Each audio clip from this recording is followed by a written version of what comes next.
Oi, gente, para quem ainda não sabe, meu nome é Gláucia, eu sou fisioterapeuta, eu trabalho na Clínica Neuroenvolver aqui no Rio de Janeiro e hoje eu estou aqui para o nosso 14º encontro a convite da Fisio Vital. Como eu já falei nas aulas anteriores, eu abri uma caixinha de perguntas lá no meu Instagram para vocês mandarem sugestões de temas e vocês me mandaram vários temas, então aos poucos eu estou trazendo os assuntos que vocês pediram. Esse tema especificamente eu relutei muito em trazer, eu não queria falar sobre porque é um tema muito complexo, tem inúmeras variáveis e uma aula de 40 minutos, 1 hora nem começa a resolver o problema. Mas, como vocês pediram muito, insistiram muito, eu decidi trazer, mas como o título aqui já diz, né, um breve resumo, então assim, é bem resumido, para vocês já terem um norte, tirar um pouco da nuvem, né, da dificuldade na hora da indicação da órtese, para a partir daí vocês se aprofundarem no conhecimento, tá? Eu recomendo fortemente o curso da Beverly Kuzik sobre pés, a Fisio Vital que organiza, então, sobre deformidade de pés, gesso ciliado, órtese, que vai ser muito importante para vocês entenderem melhor o mecanismo da órtese, quando indicar, como indicar, tá bom? Mas aqui vai ser uma base, um norte, só para ajudar vocês a começarem, tá? Pensando que quando eu era recém-formada, essa base já era difícil. Então, assim, eu trouxe o básico do básico para ajudar vocês a começar, tá bom? Então, vamos lá. Então, quais são os principais benefícios da órtese? Eu trouxe um artigo científico que está lá no Telegram, onde eles fizeram uma pesquisa, eles foram em alguns centros de terapia e perguntavam aos terapeutas o que eles gostariam de ganhar, o que eles pensavam em benefícios quando eles indicavam as órteses para as crianças. E aí, em termos de estrutura e função corporal, a maioria das pessoas, dos terapeutas, afirmou que quando eles indicavam uma órtese, eles tinham como objetivo prevenir contraturas e deformidades. Então, a chave aqui, gente, prevenir, tá? A órtese, ela não corrige, ela previne que os encurtamentos e as deformidades aconteçam. Diminuir e evitar a dor, isso pensando a longo prazo, então pensa que uma criança que anda com o pé super pronado a vida inteira, quando chegar na adolescência ela pode ter dor, algumas outras complicações, então a ideia é diminuir e evitar a dor no futuro. Na parte da atividade, isso eles dividiram nas dimensões da CIF, né? Então pensando em atividades, eles pensaram em posicionar os pés para facilitar atividades funcionais do dia a dia dessa criança, facilitar a descarga de peso para a criança conseguir ficar em pé de forma mais eficiente e melhorar a eficácia da marcha. E aí eu não me lembro se foi nesse artigo mesmo ou se foi em outro, que eles compararam o número de passos que uma criança típica dá por segundo, e se eu não me engano foi 150, algo assim.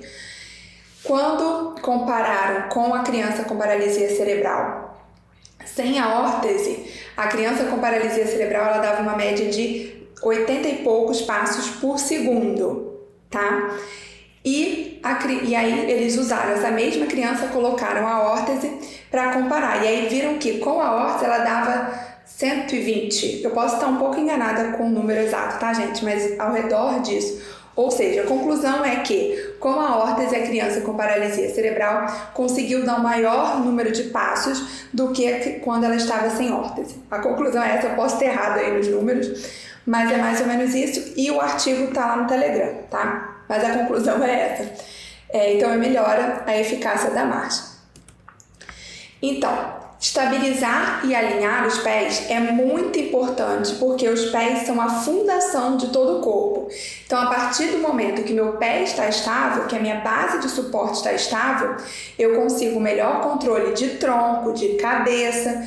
Então, mesmo que seja sentado, não seja em pé, o pé ele é importante para estabilizar a postura dessas crianças e nossa também, né? A pronação é a alteração mais comum, que a gente mais observa na pediatria, é a pronação, tá? Então eu vou falar um pouco mais da pronação. Então, o que é a pronação? Então aqui na primeira foto tem o raio-x de um pé saudável, tá? Então observa o posicionamento do talos, do navicular, do calcâneo, tudo encaixadinho, certo? Quando a gente vê a outra radiografia, o que a gente observa? um desabamento, né? O navicular tá lá embaixo. Então a gente não tem aquele arco bonito que a gente vê na primeira foto.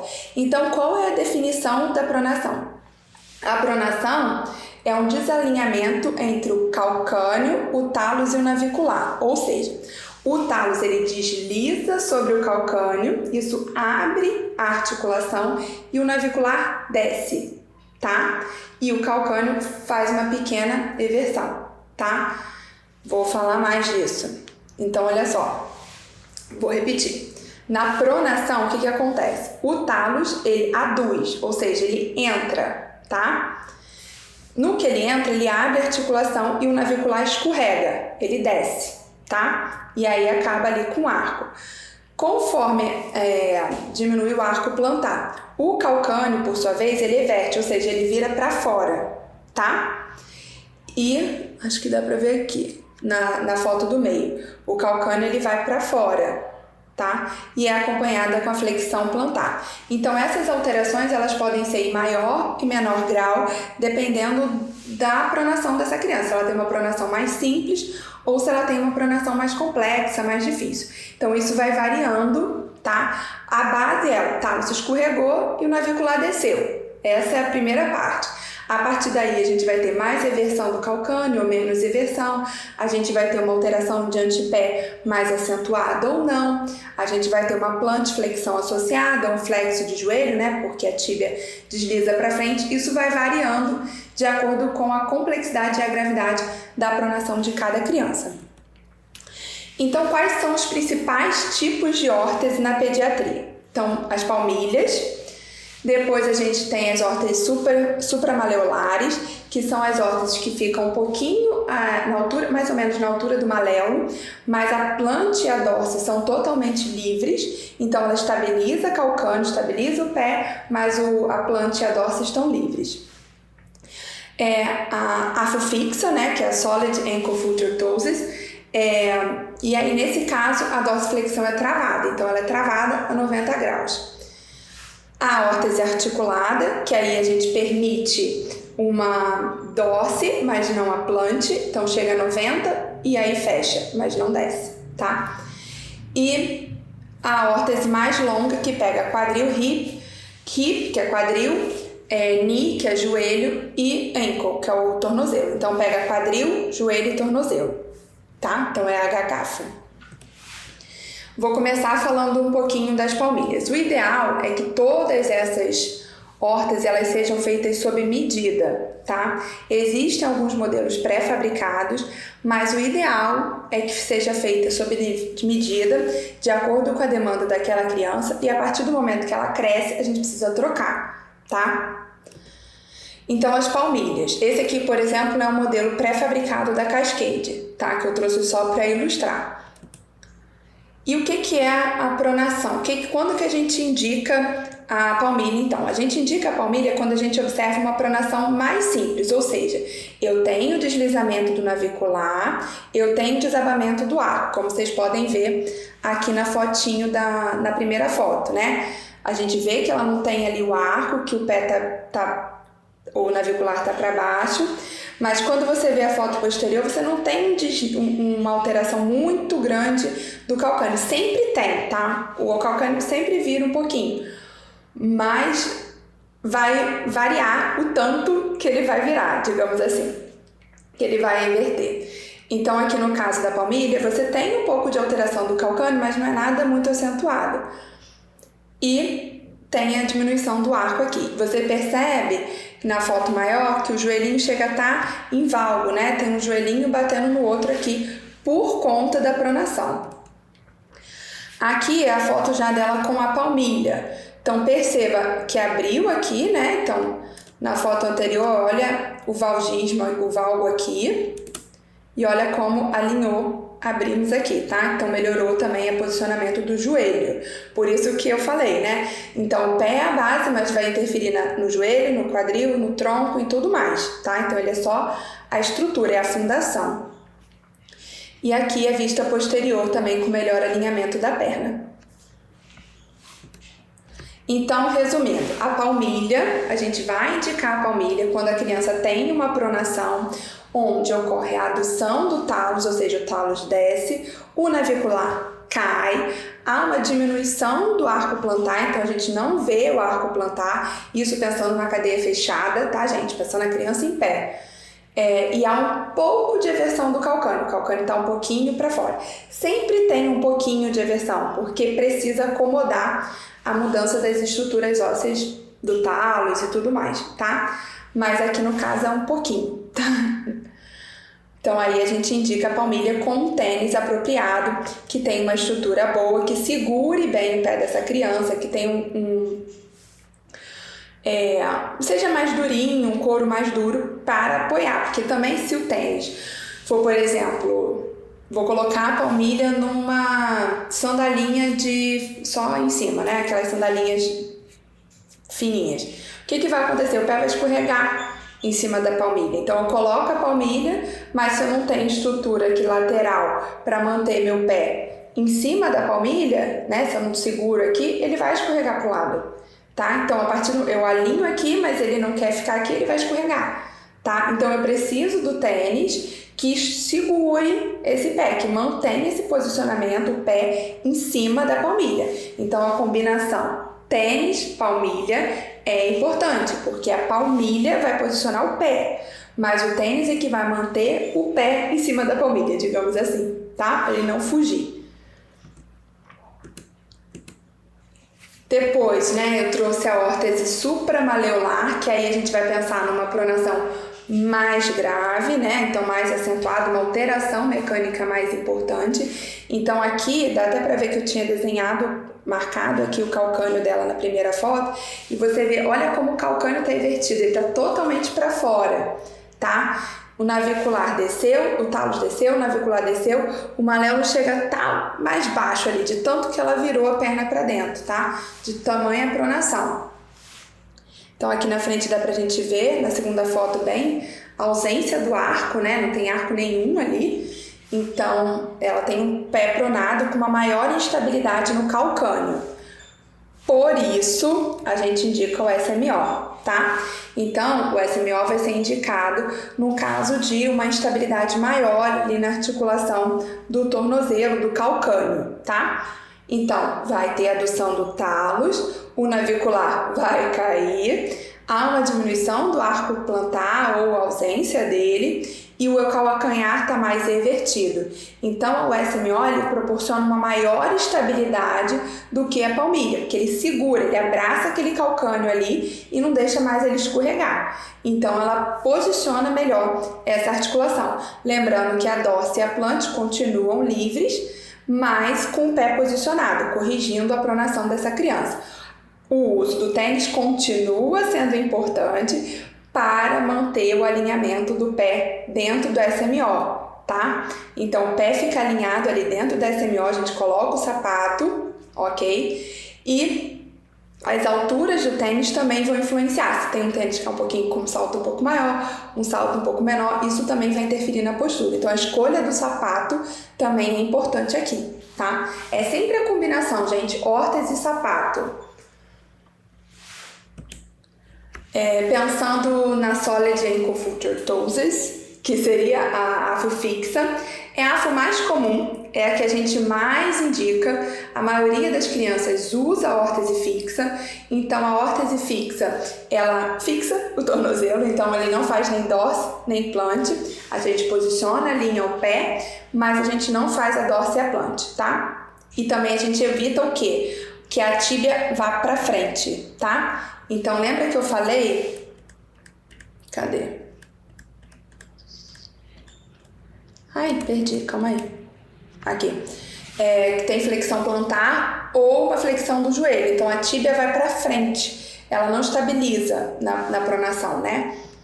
E aí o que a afo faz? A afo mantém essa tíbia alinhada, reta, em cima do conjunto calcâneo, talos, tíbia e fíbula, tá? Então ela mantém esse alinhamento e evita que o joelho vá para frente. Então aqui eu trouxe uma foto de uma criança com o pé bem pronado. Então assim, a gente vê que o calcânio está bem evertido também, o arco está desabado, ele prona tanto que a borda lateral do pé chega a desencostar da superfície, tem uma alteração de antepé, ele vira ou ele abduz, o antepé vai mais para fora, não sei se dá para ver na foto, mas o pé fica mais para fora, o antepé. Faz um flexo de joelho, a tíbia está lá na frente, o calcâneo não toca no solo, tá vendo? É uma alteração bem mais importante. Faz um flexo de quadril, então olha só, na última foto dá para ver melhor. O calcâneo não encosta, ele está pronado, a tíbia deslizou para frente, o joelho está fletido, o quadril está fletido e ainda está com o tronco rodado. Então, uma alteração em cascata, né? Então, começou na base, foi para o joelho, foi para o quadril, foi para o tronco. Então, é um efeito em cascata. Nesse caso, a gente indicou a afo sólida, né? A afo fixa. Então, aqui eu botei a comparação dele sem a órtese e dele com a órtese, tá? No mesmo dia. Então, veja, sem a órtese, ele tá com o joelho juntinho, encostado, né? Então, valgo ali. O pé pronado, não encosta o calcanhar, tíbia, tudo que eu já descrevi. O ombro, veja que o ombro tá lá em cima, quadril tá desalinhado, né? Então, ele tá preso aqui na cintura escapular, tentando se agarrar ali na postura de pé. Na segunda foto, veja que eu alinhei com a órtese, eu melhorei a extensão do joelho, consegui corrigir o valgo, né? Então ele alinhou melhor a perna, o quadril está mais estendido, o tronco está mais estendido e ele já baixou o ombro. Então, de novo, é um efeito em cascata. Então aqui, observe também o tênis, sempre de tênis. Nesse caso dele, eu procurei realmente um tênis mais pesado para dar mais propriocepção, para trazer ele, o calcanhar mais para o chão, tá? E aí, gente, assim, eu trouxe o exemplo mais comum. Existem outras alterações. Por exemplo, eu tenho uma paciente que ela supina o pé e vai para a ponta. É mais raro, mas acontece. Mas aí a gente também indica a afo fixa, por conta da ponta do pé e do alinhamento do pé dela, tá? Então, existem várias alterações que a gente vai pensar. Por exemplo, uma criança super hipotônica que tem o pé pronado, que não faz nenhuma dessas alterações, mas ele é super hipotônico. E aí ele tem um arco, uma mobilidade muito grande no tornozelo, que na hora que você vai colocar em pé, não te dá estabilidade, eu preciso estabilizar. Aí eu posso fazer o uso da afo, porque o pé está tão estável que eu não consigo alinhar. Por quê? Porque ele é muito hipotônico, ele não consegue ativar aquela musculatura, e aí quando eu coloco ele em pé, ele mexe tanto o pé que não me dá estabilidade para sustentar o resto da pirâmide, o resto do corpo, tá? Então, eu também uso a afo. Eu trouxe, como eu disse, o exemplo mais comum que a gente mais vê, mas tem outras possibilidades, outros casos. Então, desconfigurou, mas dá para entender. Então, a afo fixa, pensando na pronação, tá? Que foi o que eu foquei aqui. Então, vai ter adução do talos, o navicular vai cair, o arco, há uma diminuição do arco plantar, a eversão do calcâneo é mais importante, ocorre uma flexão plantar, ele pode ir para a ponta em alguns casos, em outros você vê que ele simplesmente não encosta o calcâneo ali atrás. Então, do Gabriel, né, que é essa criança aqui, não fica muito evidente a flexão plantar, mas você observa que o calcanhar não encosta no chão, né? Então fica aquela brecha ali entre o calcanhar e o pé dele. A tíbia se desloca para frente, então a tíbia está para frente, ocorre flexão do joelho e flexão do quadril, tá? Então, de novo, o efeito cascata. Vai piorando as estruturas acometidas, o número de estruturas acometidas vai aumentando, então você vai aumentando a complexidade do equipamento que você vai indicar, tá? Órtese fixa. Órtese articulada, HCAF. Eu, Glaucia, quase não indico órtese articulada. São raras as crianças que eu indico órtese articulada. Por quê? Porque a órtese articulada, ela requer que a criança tenha um excelente controle de dorso, ela faça dorso ativa e um excelente controle de joelho, ou seja, ela consegue manter a extensão do joelho, tá? Quando ela tá com a órtese. Por quê? Porque a órtese articulada, ela permite a dorse.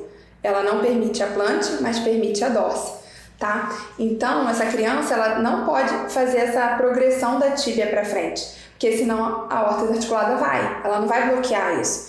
Então, para minha criança usar uma dessa, ela precisa ter um controle muito grande dessa tíbia para trás e do joelho estendido, tá? Então, qual a indicação, né? Então, o que as publicações dizem, o que os artigos dizem? Que as crianças que apresentam maior controle possuem uma dorsiflexão ativa, que sobem e descem escadas e rampas, elas têm indicação do uso de uma AFA articulada, tá? Então, a principal indicação seria dorsiflexão ativa e a criança ser capaz de subir e descer rampas e escadas de forma ativa, tá? Então, isso é o que as publicações trazem pra gente, tá? Agora, a última que eu trouxe, que é existe também, eu não trouxe aqui, mas existe, que é a órtese longa, que pega só joelho e tornozelo, né? Que aí seria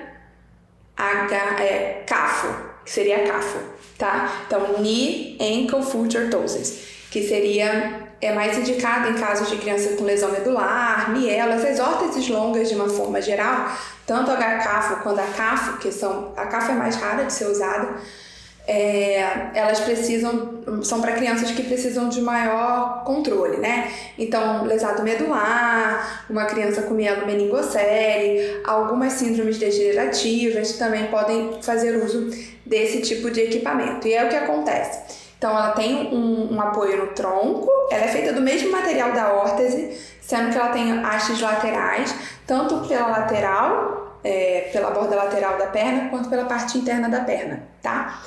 E aí, ela tem uma articulação que fica no quadril, uma articulação que fica no joelho. E aí, você pode ou não bloquear, dependendo da criança, tá? Então, se eu tô com uma criança com lesão medular, que ela tem uma ativação, ela consegue ativar flexo e extensão do joelho, eu posso destravar a articulação do joelho, tá? E aí ela vai conseguir fazer a flexão do joelho.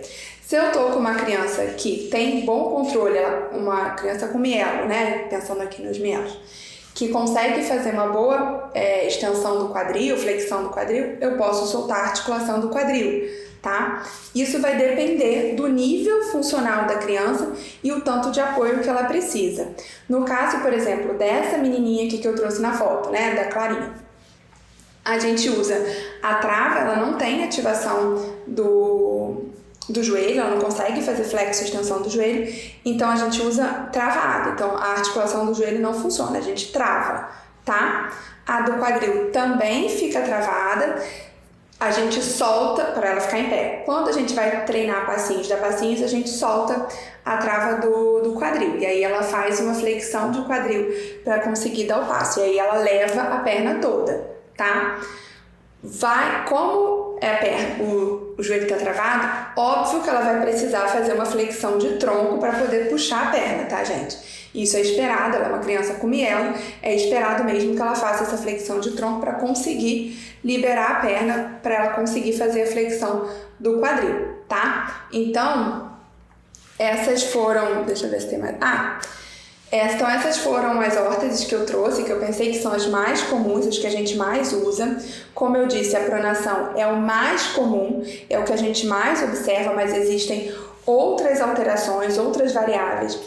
A indicação de órtese não é uma ciência exata. Muitas vezes já aconteceu comigo de pegar uma indicação clássica de órtese fixa, indicar para esse paciente e na hora que ele colocou a órtese no pé, deu tudo errado. Não funcionou do jeito que eu pretendia. Isso acontece, tá? Então, a indicação de órtese não é uma ciência exata. Muitas vezes a gente pensa na melhor indicação, mas na hora que vai colocar na criança, a gente precisa, não dá certo, ou precisa fazer ajustes, tá? Então, isso pode acontecer, tá? Então, a gente pode precisar ajustar. Então, é importante ter uma boa parceria, né, com o ortesista para que ele esteja disponível para fazer os ajustes que você precise posteriormente, né? Porque pode ter ponto de pressão, pode ter, enfim, machucar e a gente vai precisar ficar fazendo ajustes, tá bom? Eu trouxe aqui um esqueminha que eu até fiz para o Instagram, tem lá no meu Instagram. Mas, de novo, é o resumo do resumo do resumo, tá? Então é só para vocês terem uma ideia. Então a criança pode ter pronação, supinação, como eu falei. A pronação é a mais comum, com alteração do calcânio, que é aquele que eu falei, né? Há uma excursão maior do calcânio ou uma excursão menor do calcânio. Se eu tenho uma excursão maior do calcânio, aí eu tenho que pensar como é que está a ativação desse gastrocnêmio. Ela vai para a ponta do pé, tá? Ela consegue fazer uma dorse ativa? Como que é? Ela faz extensão do joelho? Sim, ela faz extensão do joelho, a tíbia não vai para frente, não tem excursão da tíbia, ela faz dorsiplante, mas ela não tem nenhuma alteração de antepé, eu posso indicar uma SMO, tá?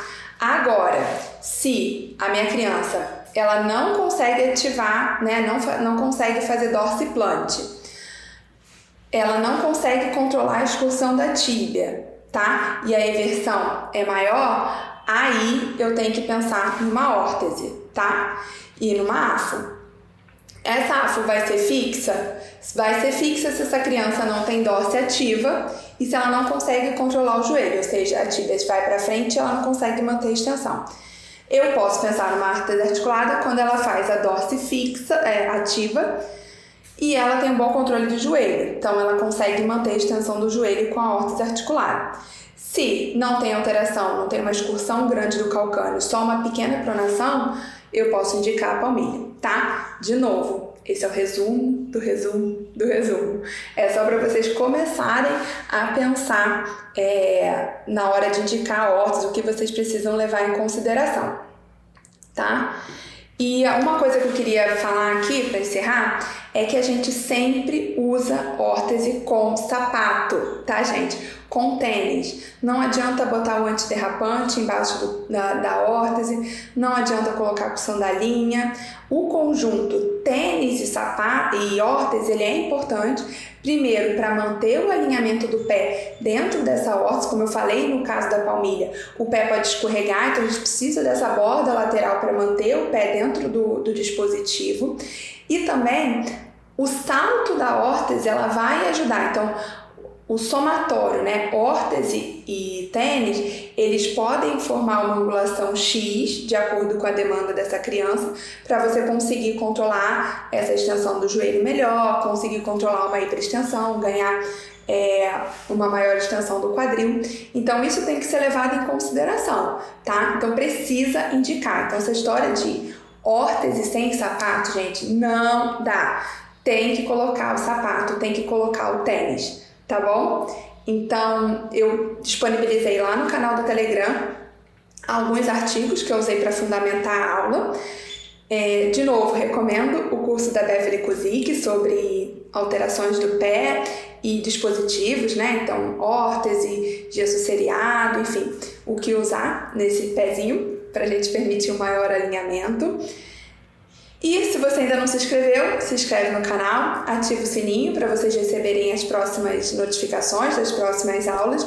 E qualquer coisa, se vocês quiserem conversar mais um pouquinho, é só entrar em contato comigo lá no meu @neuroenvolver.rj, que vai ser um prazer discutir um pouquinho mais sobre isso com vocês, tá bom? Tchau, um beijo, até a próxima!